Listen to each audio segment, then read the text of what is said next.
All right, Alan here. Melanie's over there. But I'm gonna tell a little story. About 10 weeks ago, I woke up with a little crick in my neck, and it just progressively got worse to the point where I just couldn't stand it. Went to the local doctor here, told him about the pain, burning sensation in my shoulder, pain in my neck. He sent me to Andrews Sports Medicine, got some x-rays, and the doctor there says, we're going to skip all that physical therapy. This is pretty bad. So that was on a Friday. As on Friday, I saw the local doctor, Dan Williams, great doctor. The following Tuesday, I got the x-rays, and they set up for me to do it, get an epidural the next week to get me by till I could see the surgeon at Andrews. Went and had an epidural the following week, so I'm 2 weeks in now when I got the first epidural. And it relieved a little bit of the pain, but not near enough. Met with the surgeon, he ordered a second epidural, cervical epidural. So when that happened, I'd had 2 epidurals already. And the second one helped more than the first one, but still the pain was there. Met with the surgeon once again, and he's like, I don't know, how's the pain? You know, he said, then he ordered a myelogram, CT myelogram. So following week after that, now this is 4 weeks in already. I got the myelogram. Met with the surgeon the week after that. No, that was 3 weeks. Now 4 weeks in. Met with the surgeon. He said, I expected to see more damage. He said, yeah, your disc are collapsed and a lot of arthritis, a lot of bone spurs. He said, we'll do a nerve conduction test, and that'll tell the story. So the next week, now this is the 5th week in, I had the nerve conduction test on my right arm, to the back of my neck, right arm down to my hand. The first jolt he done in my hand, he says, well, you have, as a side note, you've got carpal tunnel in this hand, as a side note. And I said, okay. So they found out that the C5 and 6, cervical C5 and 6 is the worst. 6 and 7 is bad as well.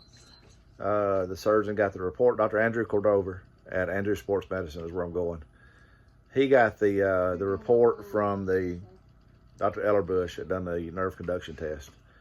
And then they called and set up an appointment to do the surgery. I'm having a level 2 anterior cervical discectomy and fusion. I'm going to go in through my neck and go in and replace 2 of the discs and have a fusion on the front of my cervical spine. And this is the night before that happens. So I'm going to keep y'all informed of how it's going. I'll be off the motorcycle for a while. I've been off now 6 weeks. This has been 6 weeks I've been off work, 6 weeks off the bike. And I tell you what, I'm so thankful they're going to get this fixed, because the epidurals didn't relieve all the pain. And before I got the epidurals, it was a pain that I don't know how anybody could live with. And even now, after the second epidural, you know, I'm 3 weeks after I got the second one, and the pain's returning with vengeance. You know, 2 more weeks, it'd probably be back to where it was right to begin with, the way it's returning. So anyway, this probably all started back in '93. You know, injury to the neck. I didn't have any injuries recently. These are probably just old injuries that are rearing their ugly head now. 1993 at Talladega, I wrecked my first road race ever and had a concussion. About 2 weeks of my life, I don't remember. So it's a pretty severe concussion. So that's probably what started the damage in my neck. And then I fell off the bike a few more times in the next 2 years, racing hare scrambles, and I hit a little big old dog one time, took me down in Crane Hill, Alabama, hit my head, knocked a little, I know what a belt boxer feels like when he's not a little limber legged now, so that was me.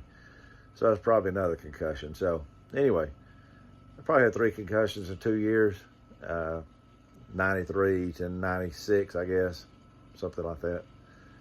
And, but anyway, I'm going to document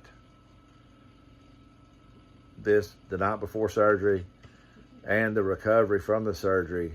I'm going to document it on here and let y'all know how things go. But you'll not see Melanie or I doing any riding anytime soon. It's probably 4 to 6 weeks recovery after surgery, give or take, something like that. I hope to be back at work, 5 or 6 weeks after surgery. We'll see how that goes. But anyway, y'all ride safe, and I'll be back, and I'll let y'all know how things go. Thanks a lot.